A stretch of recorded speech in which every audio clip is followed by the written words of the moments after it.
Lucienne et Gaston cherchent des chaussures confortables. Mais ils ont une exigence, elles doivent être fabriquées en France. Je sais pas, une idée de vieille. Qualité et on a plus confiance peut-être. Comme ce couple de retraités, de plus en plus de consommateurs exigent des produits bleu, blanc, rouge. Et ils ont bien du mal à les trouver.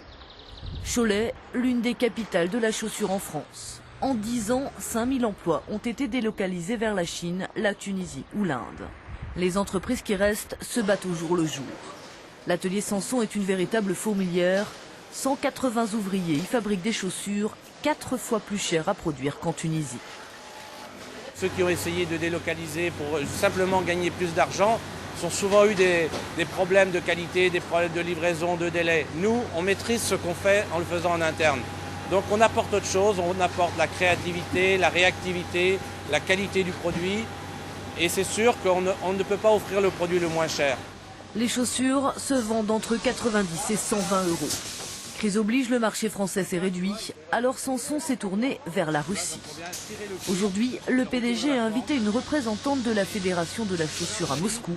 Elle semble très intéressée. Nous, on n'a pas de chaîne, on fabrique par petits îlots. C'est plus flexible. La France représente un certain talent dans la mode. C'est un symbole de féminité, d'élégance. La chaussure italienne, par exemple, c'est orienté mode, mais c'est plus côté extravagance. La chaussure allemande, c'est côté confort. Et puis la France, ce sont des classiques, des beaux codes de classiques. Il y a 2 ans, pas une chaussure Sanson ne sortait du territoire français. Aujourd'hui, les exportations représentent 15% du chiffre d'affaires. Paradoxalement, l'avenir du Made in France se jouera peut-être à l'étranger.